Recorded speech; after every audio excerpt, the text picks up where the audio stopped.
Now to our Breaking the Duopoly series. Today we put the spotlight on the Ghana Union Movement, founded by Christian Kwabena Andrews. The party, formed in 2019, became the third force after an impressive performance in the 2020 general elections. But after canvassing over 105,000 votes, the party seems to have gone cold. Today we ask why. Thankfully, Christian Kwabena Andrews, founder of GUM, joins us in the studio with more. Thank you so much for your time here on Election Brief. Now, the greater concern from your foot soldiers, especially from the Ashanti region, is that the party seem to have gone cold after the 2020 elections. Why is that? We have changed our strategy. We have decided to change the strategy of campaigning. We are not going to follow the suit of NDC and NPP, how they go about bringing busing people here and there, making noise. That is not the way that we want people to understand. The thing that we have for them to vote for us is what we are going to give it to them. So what is this strategy? Gradually, we are in villages, we are in everywhere where we have this TV coverage and others. We don't bother so much, but we go to where we don't even have electricity. That's where we are campaigning, house to house campaigning, telling them what we have for them is what we are doing. So, and those people that are complaining so much are those people who wanted to come in maybe because of money, and they couldn't get anything of that sort. And the day they have drawn back and they just saying that, oh, we don't see them anymore, but we are on our feet, working very hard. The Ashanti regional chairman of your party is concerned that some of the offices across the country, they are locked up. How do you respond to that concern? For that one, I rented all these offices, and I've given the keys to those that I cherish, those that I think they are good, and I've given it to them, and they are working very hard.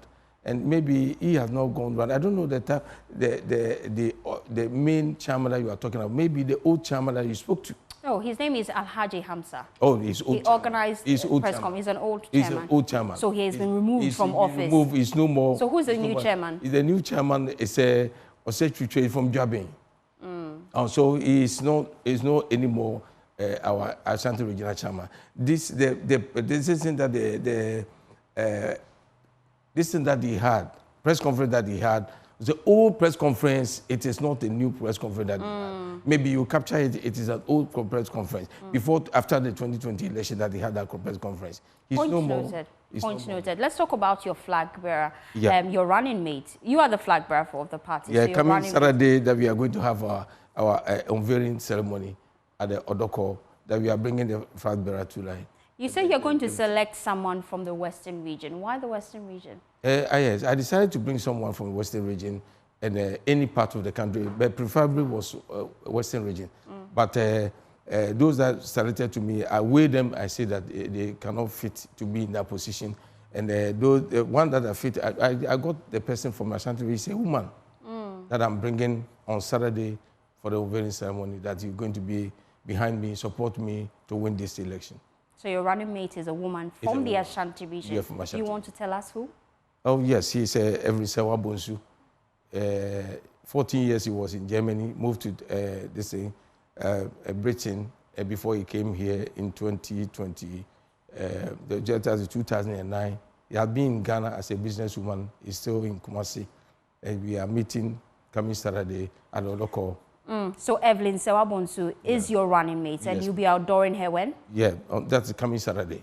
We'll be looking forward to that. Yeah. Now, what's the GUM party's plan for the education sector if elected? We prefer not to go in the way of NDC and NPP, the way that they are treating the education in this country, where they do the book, the reading, chewing and pour matter. We don't need that. We just want education in the practical form, where we have bonsa ties, that we have a school for bonsa ties, that we have a ceramics factory, we have school for ceramics factory. The shoe factory will have its own school, so that we do the theory and the practical in addition. That one is going to train many people to have their own handiwork, because the artisans are the most important people that we need to treat them in our country. They can put up this very country ahead. But if we keep on taking people who are going to do marketing, those who are going to do this and this, and it was not going to bring anything to the country. As even the mama himself said, the graduates who don't have work to do at this very moment because they don't have the skill that we need in our country. And that's what he said when he was in power. So I even surprised for him to come to say that he's going to give entrance to the university free for the first years and the others. As he thought of what he said, that the same thing that they are learning, and you are saying you are going to give them free. Those who pay money, they don't even have any work to do. And those who are going to give them free, what are they going to do? So we plan to bring the theory and the practical together in order to just bring up the people in this very country for them to use it. You can get a benefit for them. There are calls for the review of the FreeSHS policy. Do you support those calls? The FreeSHS policy, I think it's better we give free to those people who are going to do the practical work. But those who want to learn the theory to become a lawyer and those kind of people, if you want to become a doctor, we need to sponsor you free. If you want to become a farmer, become maybe an artisan, we will give you free. But if you want to learn to be a lawyer or whatever it is, you have to pay. Why? Why that disparity?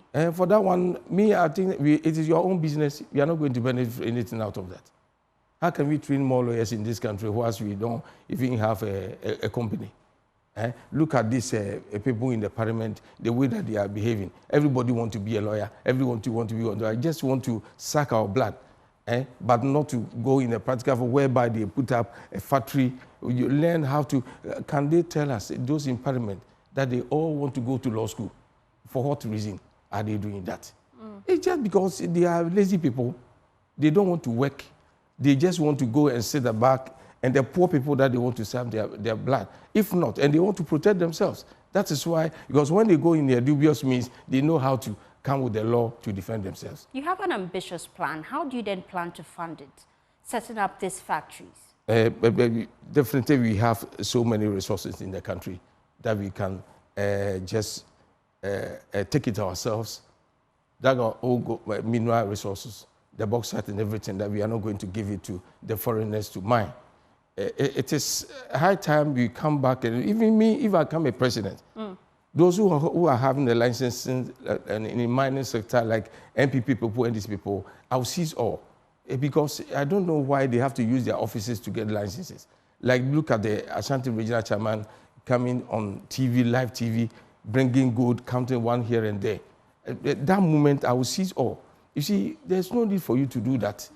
You see, we are training people, we are bringing people on board. So we are going to correct all their licenses.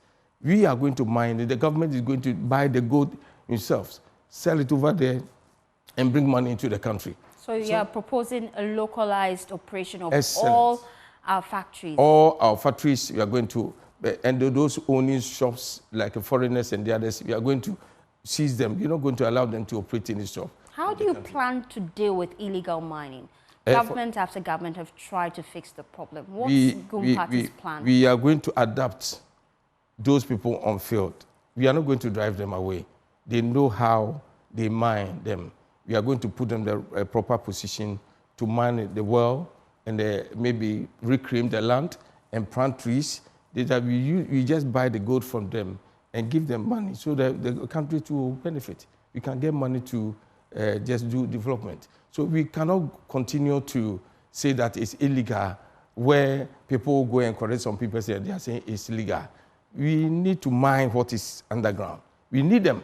We need the gold to develop our country. But the bigger question is about the impact on our environment. I'm saying we are going to do it in a proper way. You go to America and the other places, they do mining, but they have not destroyed their own land or maybe their water bodies. But we need to go in the way that we will put things in the right direction, whereby look at this very water that have been destroyed. To me, when we come to power, we just put people there, do this very crop planting and the others, tomato garden, put machines on alongside of the beds of this in the rivers, pulling the river, just to fill this in the ground to bring these cash crops. a few years, a few months to come, you see, we get all this water removed, and another one will replace. Cocoa production is already affected by illegal mining because there's small-scale mining and then there's illegal mining. That's unregulated. I'm very concerned about how you plan to fix that unregulated space. In natural sense, when you look at the cocoa matters in this very country, you see our leaders, they are book leaders. They don't think of farming. They don't see anything good in cocoa because they are just go to London, they learn, they come back, and they go into politics. They are not practically, they don't know anything. So when they go to the parliament, a teacher has been appointed to a parliament, another person from university come to parliament, and the others. I mean, when I come, I will appoint people from the farming community to be in the chamber. I know those in the Maezi people, one will be there, fishery, one will be there, here and there. If you want to make a law concerning those people, the person will come to the chamber, you tell them our problems, then we move on and make a law for them. Look at these people, they don't know anything about the planting of cocoa and the others. But me, when I come, they take old cocoa. We need to bring them back. We give them free seedlings, give them money to plant. You have to push things in them for them to believe that they are working for them to... So you boost agriculture. Excellent. Let's look at the tax regime under GUM party. How will it look like? Because a lot of political parties are promising the business community tax incentive.